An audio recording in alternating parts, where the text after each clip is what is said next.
અહીં મંચસ્થ બિરાજમાન નહેરુ યુવા કેન્દ્ર, કોલેજના સ્ટાફગણ, અમારા મહિલા અને બાળ અધિકારીની કચેરીના અમારા ડિસ્ટ્રિક્ટ મિશન કોર્ડિનેટર અને શિક્ષણ વિભાગ તરફથી પધારેલા તમામને મારા વંદન. અને આ બધાને બે હાથ જોડીને પ્રણામ. પ્રણામ એટલા માટે કે સૌથી પહેલાં મારો પરિચય આપી દઉં.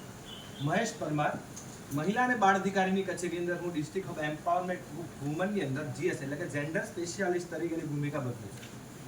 અને પ્રણામ એટલા માટે કેમ કે મેં અહીંયા જે બધી દીકરીઓને સાંભળ્યું એને પછી મને એવું લાગ્યું કે ખરેખર મારે દેશને જે બાજુ લઈ જવો છે એ બાજુ જઈ રહ્યો છે ખરો. મારો આજનો આખો વિષય છે સશક્તિકરણ. હા ને, મારે થોડું બોલવાનું એ ટાઈપનું છે. મને ભગવાને એ રીતની ગિફ્ટ આપી છે કે આખું પૂરું થાય ને પછી સમજવું. પહેલા સમજીશો જ નહીં મજા આવે. હે ને, એટલે આખું પૂરું થાય પછી 1 મિનિટ લેજો, મગજને કહેજો કે ભાઈ શું કહેવા માંગે છે, અને પછી તમને ખ્યાલ આવશે કે હું શું કહી ગયું. કાર્યક્રમની શરૂઆત થઈ હતી આપણે અહીંયા, તો દીકરી સશક્તિકરણના નામે એક ગરોળી આપણે અહીંયા હાજરી પુરાવી કે નહીં? ગરોળી જ હતી. ખરેખર ગરોળી હતી.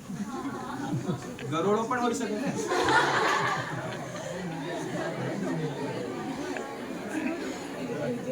હા ને, એટલે આપણે બધા શું કર્યું, બૂમા બૂમી ચાલુ કરી દીધું. કારણ કે આપણે રિસ્પોન્સ તો કરવો પડે. કોઈ પણ વસ્તુનો રિસ્પોન્સ થાય ને. કહેવાનો તાત્પર્ય એ છે કે સશક્તિકરણ માત્ર ને માત્ર ખાલી મહિલાઓની અંદર લાવવાની છે, બધી જ બાબતોની અંદર લાવવાની. અને ભગવાન હંમેશા મારી સાથે હોય છે, લાઈવ ઉદાહરણ સાથે. હે ને, પાછળ બેસેલા રિસર્ચ ઓફિસરોને નમ્ર વિનંતી કે હું પણ છેલ્લી બેન્ચીસનો સ્ટુડન્ટ છું, એટલે એ પ્રકારના રિસર્ચો બધા મને ખબર છે. હે ને, મેડમ શ્રી કંઈક બોલતા રહે, હા મેડમ બહુ સારું છે. બધા રિસર્ચ ઓફિસરોને મારી નમ્ર વિનંતી કે જે રિસર્ચ ખરેખર પાછળનો જે છેલ્લી પાર્ટીનો સ્ટુડન્ટ હોય ને એ ખરેખર બ્રિલિયન્ટ હોય. એ મારા જેવો થાય. હે ને, કેમ કે આપણી અંદર એટલું બધું ટેલેન્ટ ભરેલું હોય પણ આપણે કોઈ આગળ આવવા માંગતા ના હોય, કારણ કે આપણે પાછળથી જ બધું સંચાલન કરતા હોય. એટલે તમામ બેઠેલા તમામ શ્રોતાગણને મારા નમસ્કાર. મારો વિષય છે આજનો મહિલા સશક્તિકરણ. એટલે વધારે કે આડું બોલવાની મને છૂટ નથી. હા, મહિલા સશક્તિકરણ વિષય એટલા માટે છે આજનો મારો કેમ કે મહિલાઓને આગળ લાવવા માટે થઈને સરકારે જે પ્રયત્નો કર્યા છે એ તમારે આગળ હું મૂકવા માંગુ.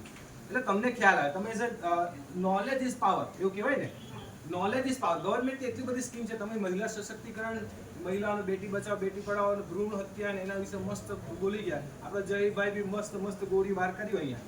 પણ આ બધું અહીંયા સુધી સીમિત નથી રાખવાનું. બહુ જોરદાર બોલ્યા ભાઈ, તારા માટે હું છેલ્લે પછી મળીશ, આપણે તાળી પાડી સારો સ્પેશિયલ. પણ કહેવાનો મતલબ એ છે કે આ બધી વસ્તુ જે અહીંયા થઈ ને એ ખાલી અહીંયા પૂરતી સીમિત નથી રાખવાની. એ જે તમે બોલતા હતા ને બધા સ્ટુડન્ટ માટે એ એટલું જોરદાર બોલતા હતા ને, મને ત્યાં બેઠા કોટીની અંદર પરસે ઓળતો હતો. ખબર નહીં ગરમીથી વળતો હતો, તમારે બોલવાથી ગરમી વધી જતી એના લીધે વળતો. એટલે મારો વિષય આજનો આખો એવો છે કે તમને મહિલા સશક્તિકરણનું એક નોલેજ આપવાનું. એટલે કે ગવર્મેન્ટની એક સ્કીમ તમારી દિશા અને દશા બંનેમાં ફેરફાર લાવવાનો છે. થોડોક મારે 1% બી લાવી શકું તો આજનું મારું બોલવાનું સફળ થશે. આ કાર્યક્રમ જેને અમે અહીંયા હતા નહીં ને, કાર્યક્રમ અહીંયા જેને આખું આયોજન કરેલું છે બહુ ટૂંકા ગાળામાં, એ તમામને મારા અહીંયા વંદન છે. મહિલાલક્ષી યોજનાઓ સૌથી પહેલો મારો આજનો વિષય છે. એમાં મહિલાની પહેલી યોજના છે વહાલી દીકરી યોજના. સરકારશ્રીએ એવી યોજના બહાર પાડી છે કે વહાલી દીકરી યોજનાનો મુખ્ય ઉદ્દેશ શું છે, તો એને જન્મ આપો અને જે ભ્રૂણ હત્યા વિશે બોલી જાય એના માટે એને જન્મ આપો, એને ભણાવી એટલે કે શિક્ષણ, અને એને બાળ વિવાહ થતા અટકાવો. આખો મુખ્ય ઉદ્દેશ છે. શોર્ટમાં મેં તમને કહી દીધું. વહાલી દીકરી યોજના એક એવી યોજના છે કે 2/8/2019 આપણે રૂપાણી સાહેબ ભાવનગરથી લોન્ચ કરી હતી. આ યોજનાનો મુખ્ય ઉદ્દેશ એ છે કે દીકરીને જન્મ આપે, એટલે કે જે લોકોના ઘરમાં એવી માન્યતા છે કે ભાઈ દીકરી જન્મવા જ ન દે. આ યોજનાની અંદર 1,10,000 રૂપિયાની સહાય મળે. કેટલાની? 1,10,000 રૂપિયાની સહાય મળે. એ કઈ રીતે મળે ખબર છે? કે દીકરીનો જન્મ થાય ને ત્યાંથી લઈને 1 વર્ષની અંદર એને ફોર્મ ભરવાનું હોય. કઈ જગ્યાએ ભરવાનું હોય? તો તમારા ગામનો વીસી હોય ને, તમારા ગામના વીસી પાસે ઓનલાઈન થાય. તમારા તાલુકાની મામલતદાર કચેરી અને અમારા જિલ્લાની મહિલા અને બાળ અધિકારી કચેરી, આ 3 કચેરીઓ સંકળાયેલી છે. મારે કે તમારે અહીંયા કોઈ દીકરીનો જન્મ થયો, હું તમને એવી રીતે યોજના આખી સમજાવીશ કે તમને મગજની અંદર રહે આ યોજના.